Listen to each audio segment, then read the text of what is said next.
Bueno, nos hablabas del parto traumático, de tu primer parto, de el que ha dado motivo y cuerpo a ese libro, a Mi parto robado.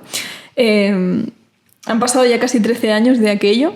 ¿Cómo lo vives tú a día de hoy? Esos recuerdos, todo eso que plasmas en el libro, ¿te sigues acordando con la misma nitidez con la que lo explicas, que parece casi una película cuando lo lees? Mira, me gusta esa palabra porque muchas de las que han leído han vivido ese relato como si estuvieran allí, ¿no? Y para mí era importante tener relatos completos de violencia obstétrica, porque muchas veces pues, nos llegan como pinceladas de a mí me hicieron esto o me dijeron esto, pero nunca tenemos la historia completa de una mujer y de la vivencia. Para mí era importante contar eso y desgraciadamente sigo viviéndolo desde esa intensidad. Me hubiera gustado poder decir, bueno, ya se me están borrando algunas imágenes, ya no lo siento igual, pero probablemente si hoy escribiera el libro o contara la historia completa sería muy similar, pues porque por un lado está la violencia obstétrica, ¿no? El maltrato en el propio parto, pero por otro lado está un proceso judicial muy largo que no está terminado aún. Eso es, ¿no? que todavía seguimos ahí luchando por el cumplimiento de un dictamen de la ONU favorable, por lo tanto, por ahora no puedo olvidar. Perdonar sí, porque nunca me he enfadado con una persona concreta, sino que es un tema sistémico y generalizado, por lo que tuve, entre comillas, mala suerte de ser mujer en esta sociedad, pero me gustaría poder empezar a olvidar los detalles que más duelen, ¿no? Sobre todo estos flashbacks cuando hay un olor a obra o esos momentos de bloqueo cada vez ocurren menos, pero cuando ocurren dejan un pozo muy largo y puedo estar varios días con el cuerpo totalmente removido. Es que es súper duro, además, bueno, yo leyéndote, y además que soy muy empática y muy sensible, pues como te puedes imaginar la llorada que pegué esa tarde, que encima me lo leí todo seguido porque era como, necesito más, necesito... Era eso, estaba yo ahí en el parto viéndolo sin poder hacer nada, encima viendo tu sufrimiento. Bueno, tú podías cerrar el libro y salir. No, porque yo necesitaba que dijeras que por lo menos ahora esto era pasado o algo así, como, no sé, era... Fue muy intenso leerte. Pero eso, o sea, además que me parece muy representativo en el libro que el parto es el primer capítulo. Todo es lo demás, de menos. Sí. Bueno, lo de menos no, pero que es una parte. O sea, y de hecho lo hablábamos antes, ¿no? Que una parte es pues toda la violencia que recibes en ese momento, todas las prácticas que no nos vamos a poner aquí a detallar, tampoco creo que haga falta. Y si alguien lo quiere, pues lo puede leer en el libro, que además qué valiente por tu parte que lo hayas dejado, que hayas puesto el cuerpo, ¿no? Porque cuántas no lo hemos hecho y también es completamente respetable, pero eso, que es muy valiente por tu parte. Pero todo lo que viene después... o sea, es casi no, es mucho peor que el propio relato de violencia obstétrica que puedas tener tú, y por duro que puede ser todo lo que, o sea, es que, bueno, en el libro tienes el plan de parto ahí, no sé si es resumido o es completo. Está completo. Es completo, ¿no? Pues eso, es que parece que lo que tú decías en el libro, que se leían cada párrafo y decían, va, ¿cómo lo incumplimos? Jaja, risas diabólicas, y hacían al revés de lo que ponía, ¿no? Pero, no sé, que eso es solo un capítulo, que todo lo que viene después y bueno, todo lo que estás viviendo todavía a día de hoy, no sé, me parece tremendamente injusto y que siempre pagan los que no tienen que pagar las cosas. Bueno, aunque sea directamente hablando o sea en sentido figurado, ¿no? A mí lo que me gusta explicar sobre la violencia obstétrica es que no solamente la mujer que está allí es la víctima, sino que si se da en un parto, también hay un bebé que está naciendo en un ambiente de violencia. Si tienes un acompañante, ese acompañante también está viviendo esa situación violenta, pero muchas veces también incluso los profesionales sanitarios están viviendo esa situación de violencia, por lo que es una violencia, aunque sea una representación de la violencia machista, porque es una violencia de género, es una violencia que ataca a muchos frentes, ¿no? Y las heridas que deja son como muy diferentes en todo el camino. Por eso me parecía importante, por un lado, relatar los hechos, ¿no? Y que cada uno lo viva desde su lugar, intentando ahí no poner demasiado juicio, ¿no? Intentando hacer un relato lo más fiel posible a lo que yo viví, intentando también darle unos toques de humor y de película, porque si no se hacía muy duro de leer, pero luego también intentando abrir un poco el foco y explicar lo que sabemos sobre esta violencia y las consecuencias que esto puede tener y lo que supone un proceso judicial, ¿no? Además tenemos ahora el debate social de hay que denunciar, no hay que denunciar, denuncias anónimas sí, no, con todos estos casos de políticos y violencias machistas. y siempre estamos juzgando a la víctima y nunca al victimario. Entonces, para mí era importante, pues eso, colocar las responsabilidades donde procede y sobre todo dedicar un buen trozo del libro a la culpa. Porque cuando hablamos de psicología, cuando hablamos de recuperación, de emociones, muchas veces nos olvidamos de lo que puede suponer un proceso de culpa, ¿no? De culpabilidad, porque es un proceso muy oscuro en el que se sufre mucho, es muy difícil salir. Y la mayoría de las madres, aunque no sean víctimas de ninguna violencia, pasan por épocas en las que se sienten culpables por cosas que no son sus responsabilidades. Entonces, darle lugar a la culpa e intentar desmontarla un poco me parecía importante, porque todavía hoy a mí me visita de vez en cuando también, ¿no? Entonces, para mí es muy importante en la maternidad identificar qué fantasmas son los que me visitan y, si es posible, quitarles la sábana para ver lo que hay detrás de esa sábana gigante. Y muchas veces pues es algo minúsculo a lo que te puedes enfrentar de manera correcta. La maternidad es un reto tras otro, un paso tras otro, y la desventaja es que nunca puedes parar, no hay descanso. No hay vuelta atrás, ¿no? No puedes meterse el bebé por donde ha salido y ya está. Hoy no me interesa ser madre, voy a parar. Y esto es culpa del sistema, porque no cuida a las madres. Entonces necesitamos pues más recursos para poder maternar, cada una desde donde quiera, y poder sentirse bien y disfrutar de sus peques.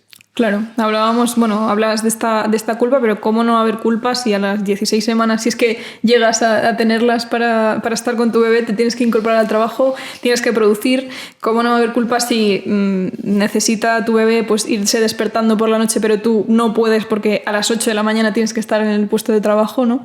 Entonces, claro, también entiendo que en parte es algo que no es culpa ni responsabilidad nuestra, aunque, que el hecho de sentirse culpables también lo ocasiona el sistema, ¿no? Claro, para mí es importante colectivizar la maternidad.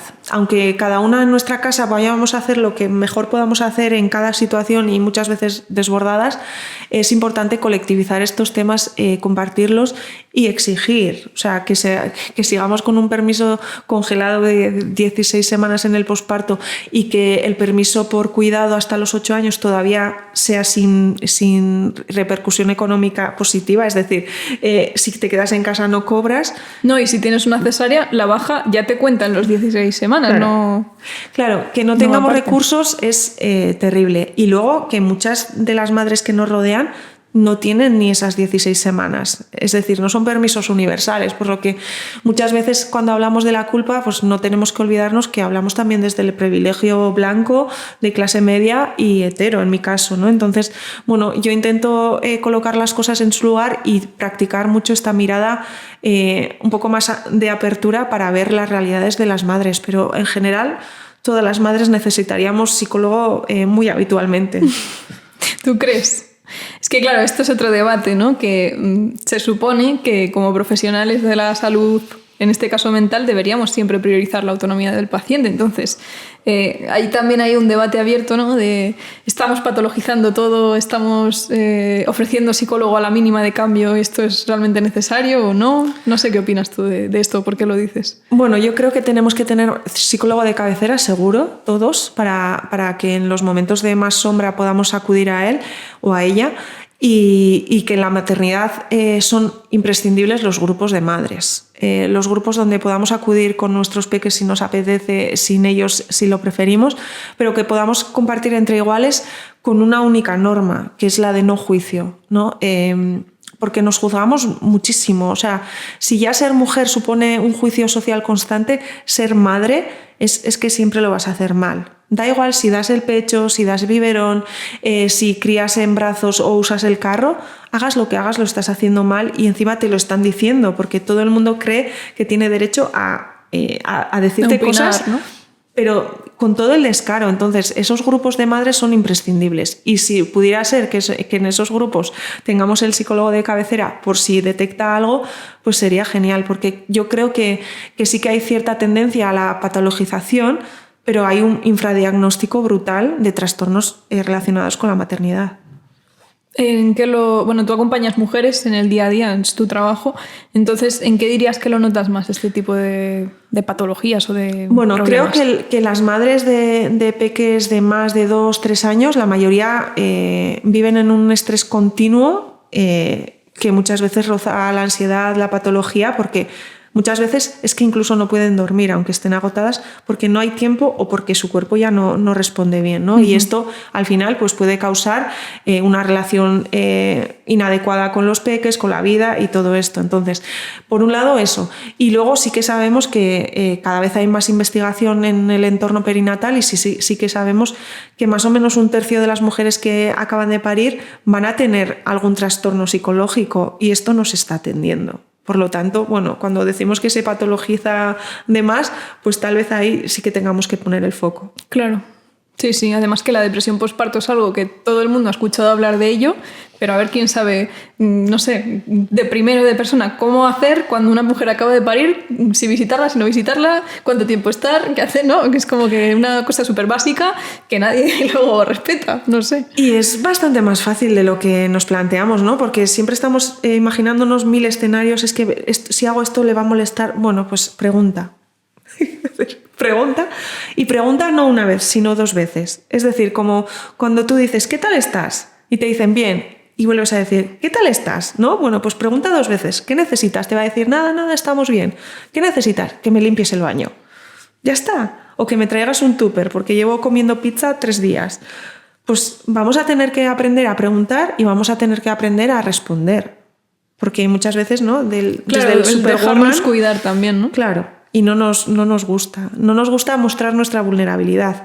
Pero cuando la mostramos es muy bonito. O sea, mostrarte vulnerable y sentirte cuidada es muy bonito. Sobre todo si tienes a alguien al otro lado que te cuide, ¿no? Sí. Entiendo que con todo este proceso traumático y todos esos malos tratos que recibiste y que sigues recibiendo, podría decir, con todo el tema institucional, has tenido que necesitar un apoyo psicológico, bueno, y en otros sectores también entiendo que toda la parte física del cuerpo, pero a nivel psicológico supongo que has tenido algún compañero de referencia, algún, no sé, psicólogo, terapeuta. ¿Cómo ha sido esto? Y ya que estoy, te pregunto también si has notado que te atendía como tú necesitabas, por un lado siendo mujer y víctima de violencia obstétrica y por el otro siendo neurodivergente. Pues me gustaría responder desde otro lugar, pero desgraciadamente yo no he tenido el apoyo que necesitaba. Es cierto que tuve un médico de familia maravilloso que en cuanto conseguí ir a su consulta, que fue difícil, me derivó a psiquiatría y la psiquiatra en la primera consulta identificó el estrés postraumático relacionado con el parto, que esto para mí es muy importante porque muchas veces no se diagnostica y menos desde los servicios de salud públicos. Pero luego, a raíz del proceso judicial, hubo ahí cositas que me hicieron perder toda la confianza tanto en el psiquiatra y me generaron un miedo todavía más acentuado a buscar un profesional. Y luego está el perfil económico. Por supuesto, yo si tengo que sostener un proceso judicial de 13 años, no puedo sostener un proceso psicológico de 13 años. Así que yo estoy esperando a cuando podemos cerrar un poco todo este proceso judicial para poder cuidarme, porque yo creo que ya es hora también.